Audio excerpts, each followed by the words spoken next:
Are you sure that looking effortless requires little to no effort? Let's talk about it. Hey guys, my name is Ivo and today is all about looking effortless.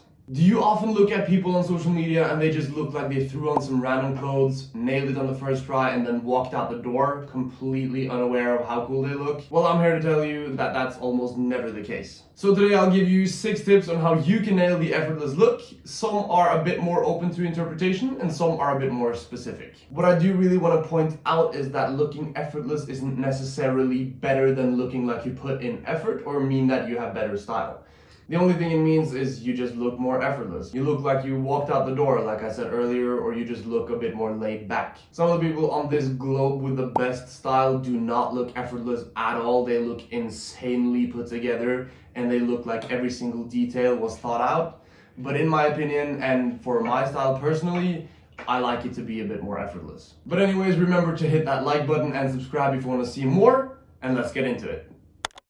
So the first tip is a very important one, and that is do not overstyle or over-accessorize. You don't need 4 layers on the upper body and several accessories. You can tone it down a bit. The thing is, the quality of the garments is usually what's the most important, at least to me. You can do a lot with less pieces. That's very important to me. So, for example, if all of your garments are of high quality or are very special, then you don't need as many, especially not at the same time. And again, I just want to point out that this is not wrong. You can do all of the layers. You can look like a Yohji Yamamoto runway model, you know? But the thing is, that doesn't look effortless. It looks like you put in tons of effort. And that's cool too.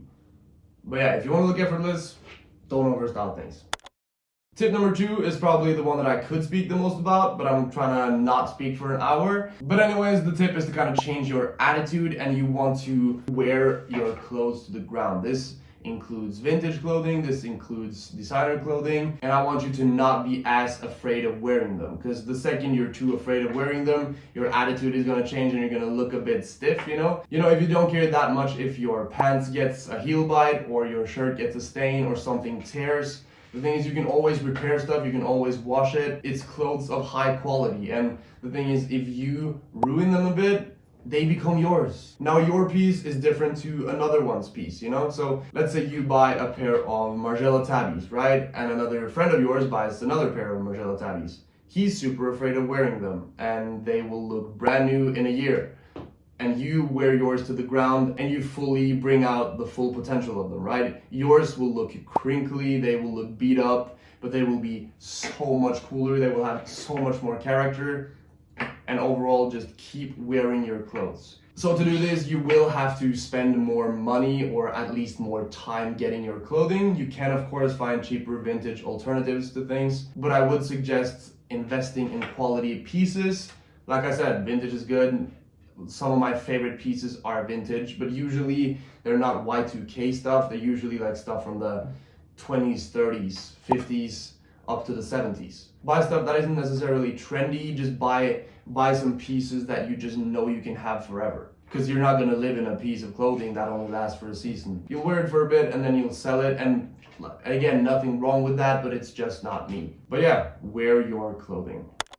So tip number 3 is kind of similar to tip number 2, and it's all about the uniform wardrobe. This might be a concept you have heard about, but I'm still gonna talk about it. So a uniform wardrobe will make it much easier to get dressed in the morning. It'll take up much less space in your apartment. You will buy less clothing, but wear all of your clothing, and it's overall just better. Yes, your outfits will probably be more similar from day to day, but it'll be more yours, it'll be much more authentic to you, and you won't be trend hopping. So this is definitely another point where, yeah, buy less clothing but invest in higher quality. I used to buy stuff all the time, but like middle range quality, you know? But now I don't really buy that much. I only buy a couple of pieces each quarter maybe, but those pieces will be of high quality.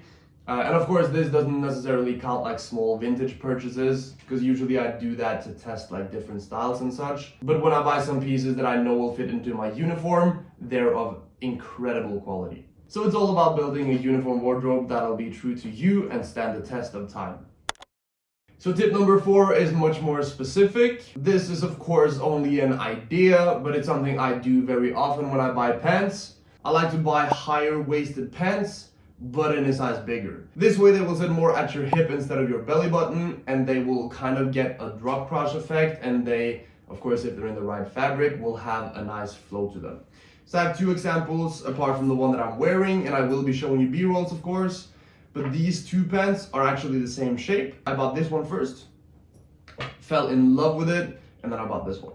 These are from Mark Kenley Dominotan, and they are, like I said, high-waisted, in this case double pleated. They're super wide, flow perfectly, but I let them sit low. Another huge plus to this is also the fact that your shirts, when untucked, look so much better. The overall shape of your outfit will just make more sense. But yeah, try it for yourself. It might not work for you. This might just be specific to my body type, because I am quite tall. But usually when I buy pants and I don't want them to actually sit super high, like for example my Rick Owens Dirt Coopers, usually I just buy pants a size big, let them sit low. It just looks so much more laid back. You don't look as restricted. You look like you're just, you know, relaxing a bit, you know? So yeah, what's also great about these ones though is it's a good example of a uniform wardrobe. I've worn these a ton. They are getting like folds at the bottom. They're kind of dirty at the bottom. A button is loose, so I need to get that replaced. But it's not that serious. It's only clothing, right? So it's all about that attitude change towards not caring as much. And that's kind of what Effortless Style is about. Of course, you have other things going on in your life. You don't only want to focus on clothing. So the effortless look helps a lot with that. And yeah, get your high-waisted pants to sit low. It's definitely worth a try. So tip number 5 is about shirts. So this one is very specific as well. I am at the moment wearing exactly what I'm going to explain to you. So there's not just one way of doing it. Usually for me, because I like my pants to sit a bit lower, especially the higher waisted ones, like tip number 4, I like to keep my shirts untucked. And then going with the untuck, I like to keep a few buttons open and then cuff the sleeves, and you might just be good to go. It all just looks so much more relaxed and effortless. So this shirt that I have on the table is actually perfect for exactly what I just said. And the untuck usually works only if the shirt has the scoop on the bottom, right? I'll show you these things on the B-rolls, of course, but the scoop on the bottom is so important if you're keeping your shirt untucked. If it's flat on the bottom, tuck it. So my personal rules are, if I have the shirt tucked, then I definitely cuff the sleeves and open a few buttons. If I have the shirt untucked, then it's more okay to uncuff the sleeves and just have them flowing. But I never, and I repeat, never ever wear my shirts both tucked and uncuffed at the sleeves. And especially not with the buttons all the way up as well. Not for me at all. I have to have something a bit more relaxed about it, you know, or else I just feel a bit too formal. And yeah, try to do this for yourself, but you know, it doesn't work with all shirts. Stiffer shirts or more formal shirts, they probably will look better if you tuck them in, but then, you know, cuff the sleeves, open a few buttons. But yeah, again, a very specific tip, but you have to try it for yourself. And this also works so much better with shirts that have been lived in a bit. If the shirt looks too new, has like a bit of a press in them, it doesn't look the same. So yeah, definitely something that has aged well, preferably vintage or designer in my opinion, but you do you. So for the 6th and final tip, we have mixing designer with vintage. The thing is, good vintage, and I mean proper vintage. Like, I'm not talking any of that Y2K stuff or even actually most of the 90s stuff. I'm talking proper vintage. Like anything earlier than the 70s, in my opinion, is like proper vintage. You find some good 80s stuff as well, don't get me wrong, but like I want something that's truly lived in here. That's for, at least for this tip. The thing is, like, anything that's lived in will look so much more relaxed. It'll look like you've proper been in battle with it, you know? So it just looks like the clothing has lived a life on its own, which I absolutely love. And the thing with designer stuff is that usually when you buy it, it'll look brand new, and it'll be very obvious that it's brand new as well. So mixing your designer with vintage stuff, especially while the designer pieces get more wear and tear, will make your whole outfit look a bit just more lived in. Which, again, this is one of the things that I preach the most about. I love the lived-in look.